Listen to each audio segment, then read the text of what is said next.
السلام علیکم ورحمۃ اللہ تعالی وبرکاتہ نحمده ونصلي ونسلم على رسوله الكريم اما بعد فاعوذ باللہ من الشیطان الرجیم بسم اللہ الرحمن الرحیم ان اللہ وملائکتہ یصلون علی النبی یا ایہا الذین آمنوا صلوا علیہ وسلموا تسلیما اللهم صل على سيدنا ومولانا محمد معدن الجود والكرم وآله الكرام وابنه الكريم وبارك وسلم صلاة وسلاما عليك يا رسول الله صلی اللہ تعالی علیہ وسلم۔ عزیزان ملت اسلامیہ، اس سے پہلے سورت کسے کہا جاتا ہے، آیت کا کیا مطلب ہوتا ہے اور مکی مدنی ہونے کا کیا مطلب ہوتا ہے، اس کے تعلق سے کچھ ضروری باتیں بیان کی گئی۔ اب یہاں پہ سورتوں کے نام کے بارے میں بتائیں گے کہ یہ سورتوں کے نام کیسے پڑھے، کہ سورہ فاتحہ کو سورہ فاتحہ کیوں کہا جاتا ہے، سورہ بقرہ کو سورہ بقرہ کیوں کہا جاتا ہے، یہ کیسے ہوا۔ یعنی غور کرنے کی ضرورت ہے کہ بقرہ مانے گائے، تو سورہ فاتحہ میں اور بھی سورہ بقرہ میں اور بھی بہت ساری چیزیں بیان کی گئی ہیں، تو گائے ہی کی طرف اس کو منسوب کرتے ہوئے، اس کی نسبت کرتے ہوئے سورہ بقرہ ہی کیوں کہا جاتا ہے، دوسرا کچھ کیوں نہیں کہا۔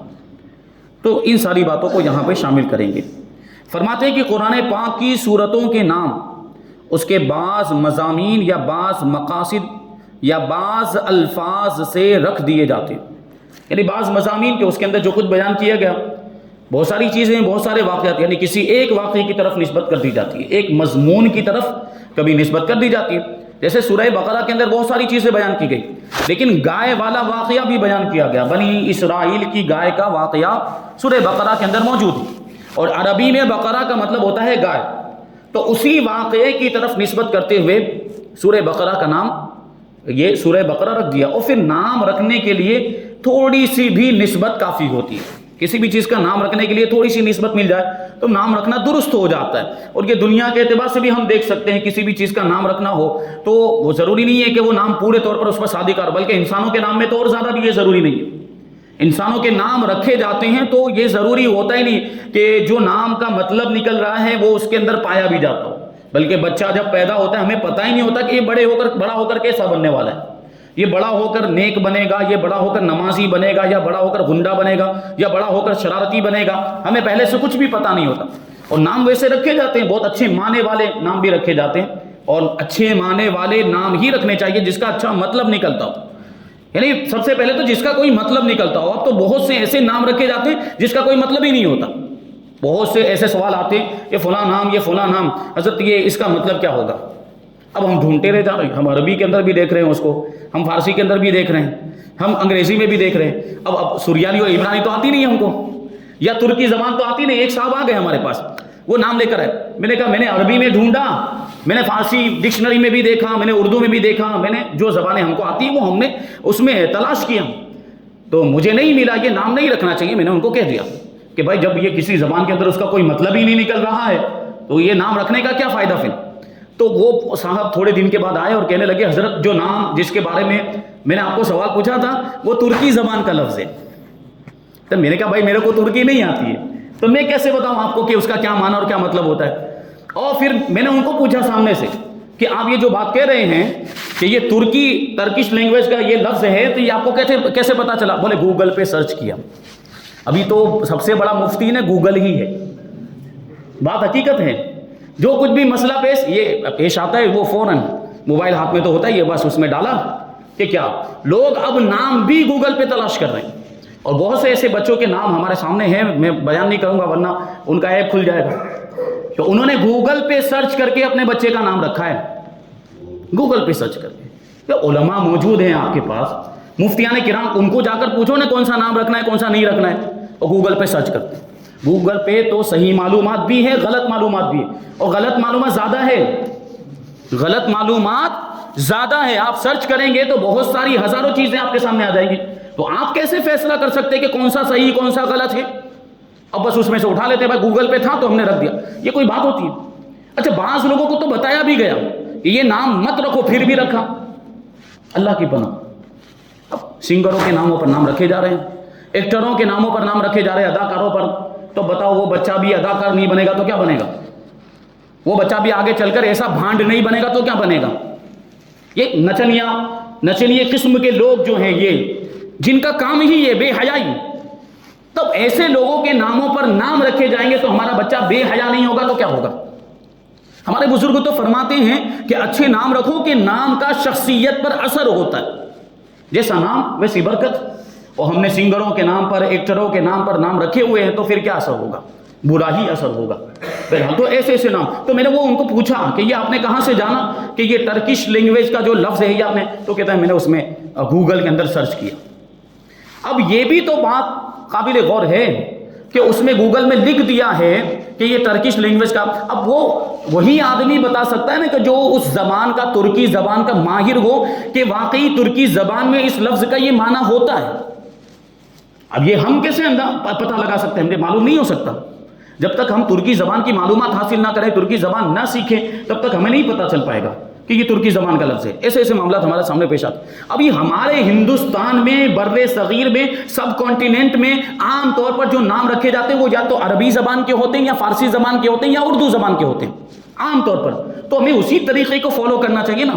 اب وہ ترکی زبان کا لفظ لے کر آ گیا، یہ ہمارے عرف میں اس کا رواج ہی نہیں ہے۔ بس ان کو تو کیا چاہیے؟ نیا ہونا چاہیے، الگ لگنا چاہیے، یونیک، نیا نام ہونا چاہیے، سننے میں بالکل الگ لگے، بالکل۔ تو یہ کیا بات ہوئی؟ نئے کے چکر میں کچھ بھی رکھ دیں گے، یونیک کے چکر میں کچھ ایسا غلط میں، تو شیطان بھی تو یونیک ہے، رکھ دو نا۔ اور ایسا بھی ہوتا ہے ہمارے سامنے۔ اب یہ کیا کرتے کچھ لوگ، تو وہ قرآن شریف کے ذریعے سے نام رکھتے ہیں۔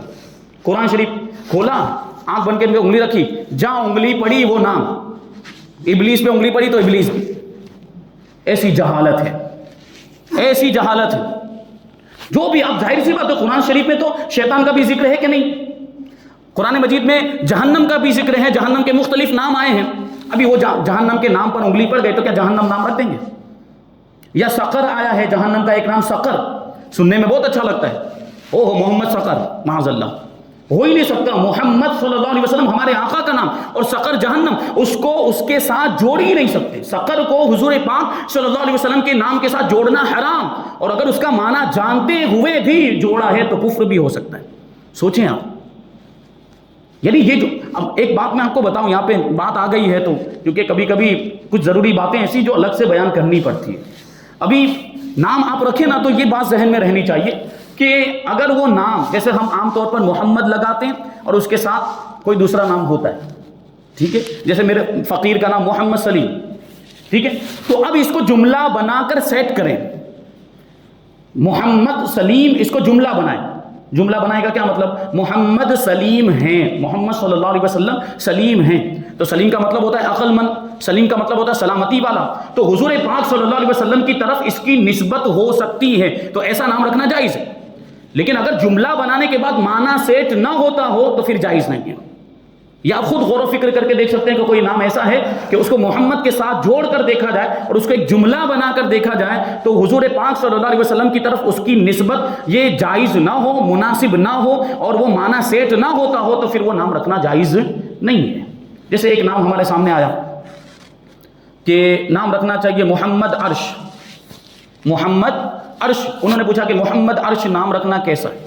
دیکھیں معلومات کے لیے کہہ رہا ہوں، اگر وہ کسی کے گھر میں نام ہے تو میں ان کی طرف اشارہ نہیں کر رہا ہوں، تو محمد عرش نام رکھنا چاہیے کہ نہیں رکھنا چاہیے؟ اب اس کو جملہ سیٹ کریں آپ، محمد ہمارے آقا، اور عرش کا معنی ہوتا ہے تخت، عرش کا معنی کیا ہوتا ہے؟ تخت۔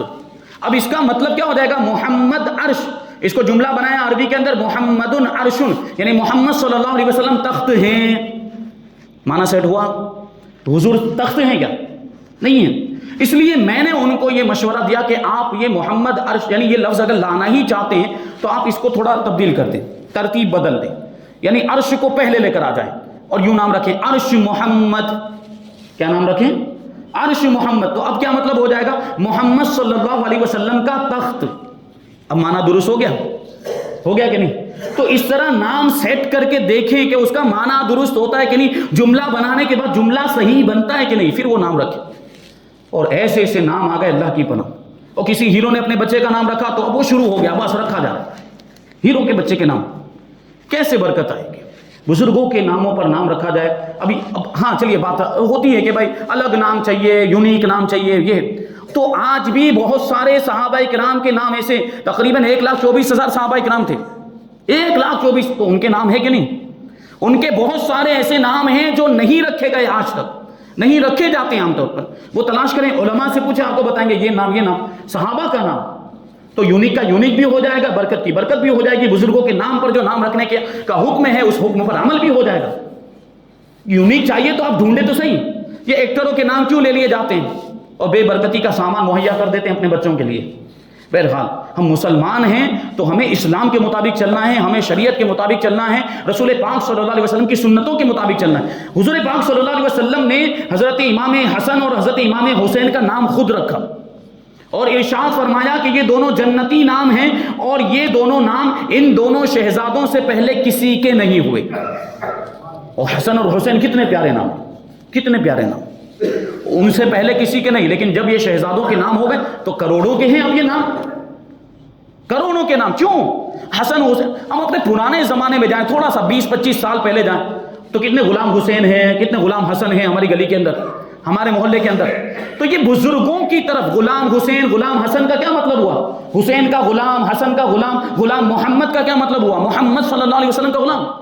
غلام احمد نام رکھا، اب اس کو بگاڑا جاتا ہے بولنے میں بھی، غلام مت بے کوئی صحیح نام جو ہے وہ بولے نا، غلام محمد یہ پورا نام ہے، یا غلام احمد ہوگا، اس کو بگاڑا جاتا ہے اس طریقے سے۔ اب یہ بگڑا ہے کس کا نام؟ آپ غور کریں کس کا نام بگڑا ہے، کیونکہ نسبت تو حضور کی طرف ہو رہی۔ محمد یہ حضور پاک صلی اللہ علیہ وسلم کا نام ہے، وہی بگڑ رہا ہے۔ سوچیں کہ کتنا بڑا اس کا گناہ ہو سکتا ہے۔ تو نام بگاڑے نہ جائیں ہرگز بھی۔ اللہ تبارک و تعالیٰ نے قرآن مجید کے اندر ارشاد فرمایا کہ لا تنابزوا بالالقاب، کہ برے لقب سے ایک دوسروں کو یاد نہ کرو، صحیح نام رکھے جائیں اور صحیح لقب رکھا جائے، یعنی ایسا کوئی لقب بھی اور ایسا کوئی پکارنے کا نام بھی نہ رکھا جائے کہ جس سے سامنے والے کو تکلیف پہنچے۔ ایک کانا، لنگڑا، لولا بول دیا جاتا ہے، کسی کا نام کانا رکھ دیا، کسی کا نام کالو رکھ دیا، کسی کا نام جو ہے کہ لنگڑا رکھ دیا، اب اسی سے اس کی پہچان ہو گئی۔ کیا اس کا اصلی نام نہیں ہے، اس کا کوئی ذاتی نام نہیں ہے کہ اس کو لنگڑا کہہ کر بلایا جائے یا اس کو کانا کہہ کر بلایا جائے؟ اور بہت سے لوگ ہیں گے ایسے ہوں گے جن کو تکلیف، یہ الگ بات ہے کہ بولتے نہیں ہیں لیکن تکلیف ہوتی ہے۔ تو مسلمان کے دل کو تکلیف پہنچانا بھی تو گناہ ہے، اور ہم یہ کر رہے ہیں، اس گناہ کے اندر مبتلا ہے۔ ایسے برے برے القاب رکھ دیے جاتے ہیں اور ایسے عرفی نام رکھ دیے جاتے ہیں کہ اللہ کی پناہ۔ تو بہرحال نام اچھے ہونے چاہیے، بزرگوں کے نام پر ہونے چاہیے۔ اب بچیاں ہیں، اگر بچیوں کے نام رکھنے چاہتے ہیں تو بچیوں کے لیے بھی جو اسلامی خواتین ہیں ان کے بھی نام، صحابیات کے نام موجود ہیں، تابعیات ہوئی ہیں، اور اللہ کی ولیاں بہت ساری ایسی جو نیک خاتون گزری ہیں، متقی، پرہیزگار، زاہدہ، عابدہ، ایسی خواتین کے نام لیے جا سکتے ہیں اور وہ نام رکھے جائیں تو برکت حاصل ہوگی۔ بہرحال سورتوں کے نام کی بات چل رہی تھی کہ نام رکھنے کے لیے ادنا سی نسبت کافی ہوتی ہے، تو مضمون، کسی مضمون کی طرف اشارہ کر کے نام رکھ دیا جاتا ہے، یا بعض مقاصد کو دیکھتے ہوئے کہ اس صورت کے اندر یہ بہت سارے مقصد بیان کیے گئے لیکن مین مقصد یہ معلوم ہوتا ہے یا یہ بڑا مقصد معلوم ہوتا ہے تو اس کی طرف نسبت کرتے ہوئے اس صورت کا نام رکھ دیتے ہیں، یا بعض الفاظ کو دیکھتے ہوئے صورت کا نام رکھ دیا جاتا ہے۔ جیسے کچھ صورتیں شروع ہو رہی ہیں تو شروع کا لفظ ہی لے لیا اور اس شروع کے لفظ کو لے کر ہی اس صورت کا نام رکھ دیا جاتا ہے، کبھی ایسا ہوتا ہے۔ بہرحال مثلا اس صورت کا نام، یعنی سورہ فاتحہ کا نام سورۃ الحمد بھی ہے، سورہ فاتحہ کو سورۃ الحمد بھی کہا جاتا ہے، جیسے کہ اس سے پہلے سورہ فاتحہ کے نام بیان کیے گئے، تو اس کا نام سورۃ الحمد بھی ہے اس لیے کہ اس میں لفظ الحمد آ گیا ہے، شروع ہی وہاں سے ہوتی ہے، الحمدللہ رب العالمین، تو اس کو ہم نے کیا کہہ دیا؟ سورۃ الحمد۔ سورہ بقرہ کا نام سورہ بقرہ ہے اس لیے کہ اس میں کسی جگہ گائے کا ذکر آ گیا ہے، یعنی آگے چل کے، شروع میں نہیں ہے لیکن آگے چل کے آیا ہے سورہ بقرہ میں گائے کا ذکر، تو اس گائے کے واقعے کی طرف نسبت کرتے ہوئے اس پوری سورت کا نام سورہ بقرہ رکھ دیا گیا۔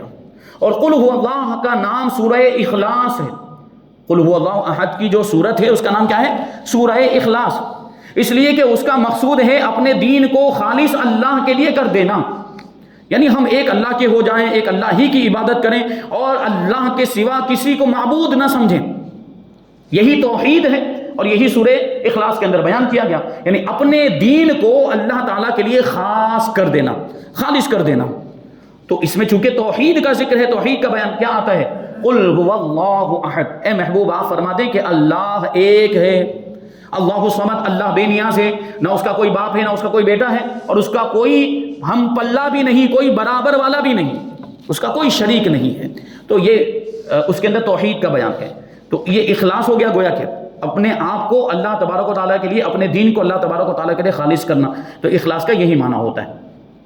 سورت کے نام کا یہ مطلب نہیں ہوتا کہ اس میں اول سے آخر تک وہی مضمون ہو، یعنی جو نام رکھا، جیسے ابھی سورہ بقرہ، تو ضروری نہیں کہ اب پوری سورت کے اندر وہ گائے کا ہی واقعہ ہو، نہیں، بس تھوڑی سی بھی نسبت کافی ہے۔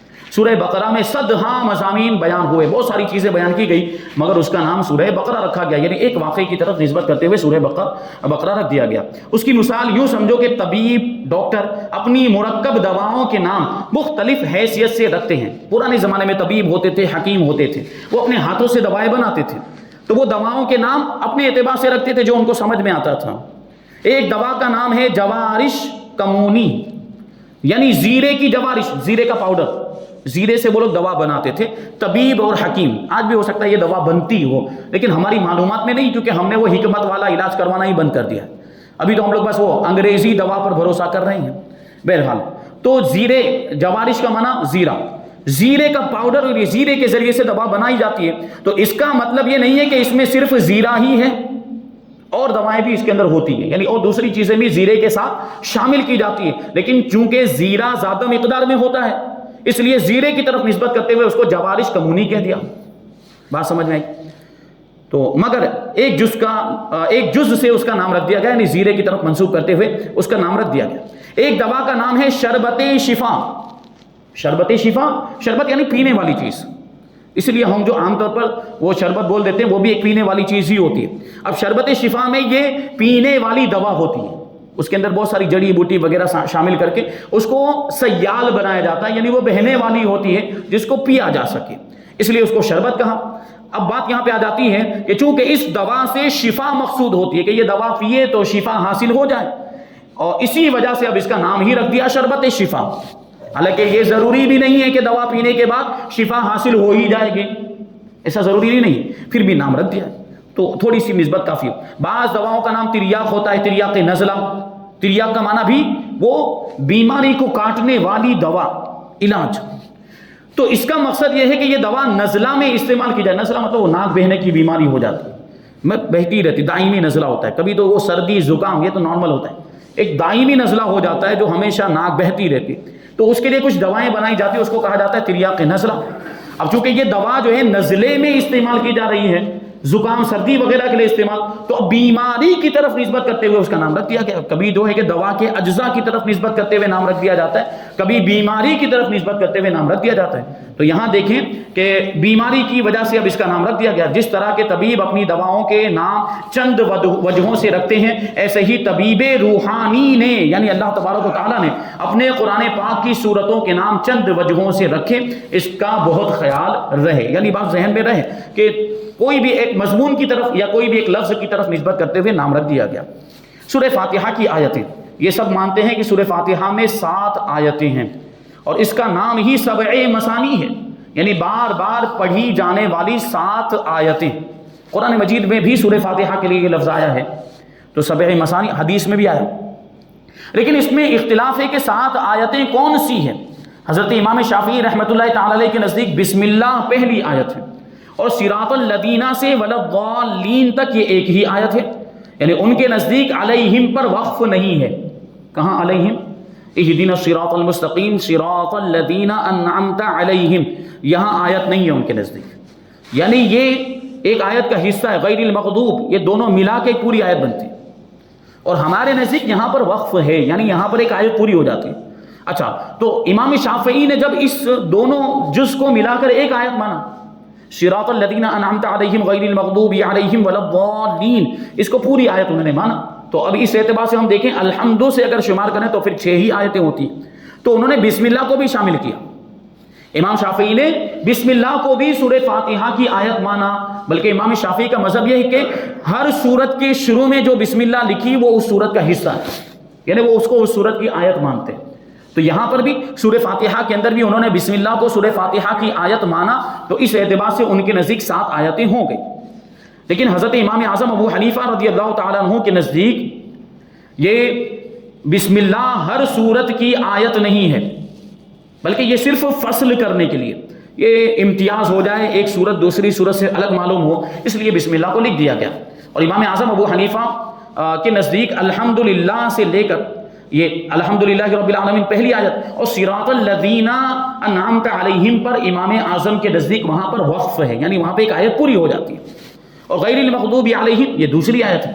تو بسم اللہ کو اب سورہ فاتحہ سے الگ کر دیا جائے گا، یعنی اب اس کو بسم اللہ سورہ فاتحہ کے اندر بسم اللہ کو شمار نہیں کیا جائے گا، اس کی آیتوں میں اس کو نہیں گنا جائے گا. تو اب 6 آیتیں ہو گئی، لیکن علیہم پر انعمت علیہم پر بھی آیت مانے تو 7 آیتیں ہو جاتی ہیں. سورہ فاتحہ کے فضائل اور فوائد یہاں سے شامل کرتے ہیں کہ اس سورت کے فضائل، فضیلتیں، فائدے بے شمار ہیں. کچھ فضائل تفسیر کبیر کے حوالے سے یہاں پر نقل کرتے ہیں. مسلم شریف میں ہے کہ ایک مرتبہ ایک فرشتے نے آسمان سے نازل ہو کر حضور پاک صلی اللہ علیہ وسلم کی بارگاہ میں عرض کیا کہ یا رسول اللہ صلی اللہ تعالی علیہ وسلم مبارک ہو، آپ کو 2 نور ایسے ملے ہیں کہ جو کسی نبی کو نہیں ملے. 2 نور، پہلا نور ہے سورہ فاتحہ اور دوسرا نور ہے سورہ بقرہ کی آخری آیتیں، آمن الرسول بما انزل الیہ، یہ سورہ بقرہ کی آخری آیتیں. تو ان دونوں چیزوں کو یعنی سورہ فاتحہ کو اور سورہ بقرہ کی آخری چند آیتوں کو اللہ تبارک و تعالیٰ نے نور فرمایا، ان کی بڑی برکتیں ہیں. ترمذی شریف میں ہے کہ حضور صلی اللہ علیہ وسلم نے فرمایا کہ سورہ فاتحہ کی مثل یعنی سورہ فاتحہ جیسی سورت توریت، انجیل اور زبور میں کوئی بھی نہیں. یعنی یہ حضور کی خاصیت، یہ قرآن مجید کی خاصیت اور یہ اس امت کی خاصیت ہے کہ اللہ تبارک و تعالیٰ نے ہمیں سورہ فاتحہ جیسی سورت عطا فرمائی. یعنی اس طرح کی، اس کے جیسی اور اس کے جیسی فضیلت اور فائدے والی سورت اگلی امتوں میں سے کسی کو بھی نہیں ملی. اس سورہ فاتحہ ہے. تفسیر کبیر میں ہے کہ رب تبارک و تعالیٰ نے آسمان سے 104 کتابیں اور صحیفے نازل کیے، مگر 100 کتابوں کے علوم 4 کتابوں میں رکھ دیے گئے، یعنی توریت، انجیل اور زبور اور قرآن مجید. پھر ان 3 کے علوم یعنی توریت، انجیل اور زبور کے سارے علوم یعنی ساری معلومات، اس میں جو کچھ بھی تھا اس کو قرآن مجید میں جمع کر دیا گیا. توریت، انجیل، زبور کے سارے مضامین کو اور سارے علوم کو قرآن مجید میں جمع کر دیا گیا. اب پھر قرآن پاک کے علوم مفصل یعنی جن کو اوساط مفصل کہا جاتا ہے، وہ صورتیں سورہ حجرات سے لے کر والناس تک، سورہ حجرات سے لے کر والناس تک کی جو صورتیں ہیں ان کو مفصل کہا جاتا ہے. قصار مفصل، اوساط مفصل اور طوال مفصل، یہ سورہ حجرات سے لے کر یہ تینوں قسم کی صورتیں یہاں پر موجود ہیں. سورہ حجرات سے لے کر والناس تک کی یہ ساری صورتیں ہیں. ان صورتوں کے اندر یہ سارے قرآن مجید کے علوم رکھ دیے گئے. پھر مفصل کے علوم یعنی سورہ حجرات سے لے کر والناس تک کی جتنی بھی صورتیں ہیں ان ساری سورہ حجرات کے 26ویں پارے کے اندر یا ایھا الذین آمنوا لا تقدموا بین یدی اللہ والرسول او کما قال اللہ تبارک و تعالی، یہ یہاں سے ایسے شروع ہوتی ہے، یہ سورہ حجرات ہے. تو وہاں سے لے کر قرآن مجید کے آخر تک ان کو کہا جاتا ہے مفصل. تو ان کے جو علوم تھے وہ سورہ فاتحہ میں رکھ دیے گئے. لہٰذا جس نے سورہ فاتحہ سیکھ لی اس نے گویا ساری آسمانی کتابیں سیکھ لی، اور جس نے سورہ فاتحہ پڑھ لی اس نے تمام آسمانی کتابیں پڑھ لی. نیز یہ سورت بالکل رحمت والی سورت ہے، اس لیے اس میں رب تبارک و تعالیٰ کے قہر اور جبر اور دوزخ کے عذاب وغیرہ کا ذکر نہیں ہے. کہیں بھی عذاب کا، سزا کا، دوزخ کا، جہنم کا ذکر نہیں. اللہ کے قہر اور اللہ کے جبار ہونے کا ذکر نہیں ہے. اس میں رحمت اور رحمت ہی کا ذکر ہے. بلکہ اس میں وہ حرف بھی نہیں آئے جو جہنم وغیرہ کے اول میں آتے ہیں، یعنی جہنم کے ناموں کے شروع میں جو الفاظ، جو حروف آتے ہیں وہ حروف بھی اس سورت کے اندر نہیں. یہ بھی بڑے نکتے کی بات ہے، غور کرنے کی ضرورت ہے. چنانچہ اس سورت میں 7 حروف نہیں ہیں. کون سے 7؟ سا، جیم، خا، زا، شین، ضا، فا. یہ 7 حروف سورہ فاتحہ کے اندر نہیں. آپ غور کریں گے تو کیوں؟ کیونکہ سا یہ صبور کا پہلا حرف ہے جس کے معنی ہوتا ہے ہلاکت. صبور کا معنی کیا ہوتا ہے؟ ہلاکت. اور ہلاکت یہ ایک سزا ہوتی ہے گویا کہ ہلاک ہو جانا عذاب کی وجہ سے. تو اس لیے رحمت والی صورت کے اندر سا کو نہیں رکھا. اور جیم یہ جہنم کا پہلا حرف ہے. جہنم اس میں پہلا حرف کیا آ رہا ہے؟ جیم، جس کے معنی ہے دوزخ. تو جیم کو بھی نہیں رکھا. خا یہ خزیون کا پہلا حرف ہے. خزیون کا معنی ہوتا ہے رسوائی، ذلت. تو یہ بھی تو سزا کی طرف اشارہ کرتا ہے. اور زا یہ زفیر اور زقوم کا پہلا حرف ہے. زفیر یہ دوزخیوں کی آواز جو چلائیں گے عذاب کی وجہ سے، تو ان کی آواز کو زفیر کہا گیا. اور زقوم یہ تھوہڑ کا ایک درخت ہوتا ہے، بہت ہی کڑوا درخت ہوتا ہے. اور وہ دنیا میں اگر جو یہ درخت پایا جاتا ہے، یہ اگر ہم کھائیں تو اس کی کڑواہٹ اگر ہم شہد بھی کھا لیں ختم نہیں ہوتی. یہ تو دنیا کے درخت کی بات چلے، توہڑ کا جو درخت ہے دنیا میں ہو، جہنم کے اندر جو ہوگا وہ تو اس سے کئی گنا زیادہ کڑوا ہوگا. تو اس کے لیے جو لفظ استعمال ہوا وہ ہے زقوم. اس کے شروع میں بھی زا آتا ہے، اس لیے سورہ فاتحہ میں زا بھی نہیں ہے. شین یہ شہیق کا پہلا حرف ہے جس کے معنی ہے جہنمیوں کی آواز. زفیر و شہیق آیا، جہنمی چلائیں گے، آواز کریں گے، تو ان کی آواز کو زفیر بھی کہا گیا، ان کی آواز کو شہیق بھی کہا گیا. تو شہیق میں بڑی شین آئی، تو اس وجہ سے سورہ فاتحہ کے اندر آپ کو بڑی شین بھی نہیں ملے گی. ذل کا پہلا حرف ہے. یہ ذل کا پہلا حرف. ذل کا معنی ویسے تو ہوتا ہے سایہ، تو قرآن پاک میں یہ ذل اس طرح مذکور ہے کہ ذلی ذی ثلاثی شعب کو یہاں پر یہ اس طریقے سے جہنمیوں کا ذکر کیا گیا، اور وہاں جہنمیوں کے اندر یہ بات بتائی گئی کہ وہ عذاب کی تہ بتہ میں ہوں گے، یعنی ان پر عذاب جو ہوگا ایک کے اوپر ایک عذاب آتا ہی رہے گا، اس طرح جو ہے کہ وہ عذاب میں مبتلا ہوں گے. اور پھر ظلم کا پہلا حرف بھی ہے. تفسیر روح البیان میں ہے کہ جس وقت یہ سورت نازل ہوئی اس وقت حضرت جبرائیل علیہ السلام کے ساتھ 70,000 فرشتے آئے تھے سورہ فاتحہ جب نازل ہوئی. تو بہرحال یہاں پہ اور بھی بہت ساری باتیں ہیں. سورہ فاتحہ کے فوائد کیا ہیں اور سورہ فاتحہ کے تعلق سے کچھ ضروری مسائل انشاءاللہ تبارک و تعالیٰ اس کو ہم آئندہ درس میں شامل کریں گے. اللہ تبارک و تعالیٰ کی بارگاہ میں دعا ہے کہ جو کچھ بھی بیان ہوا اس پر ہم سب کو عمل کرنے کی توفیق عطا فرمائے اور نور قرآن سے ہم سب کے دلوں کو روشن اور منور فرمائے. وما علینا الا البلاغ. السلام علیکم.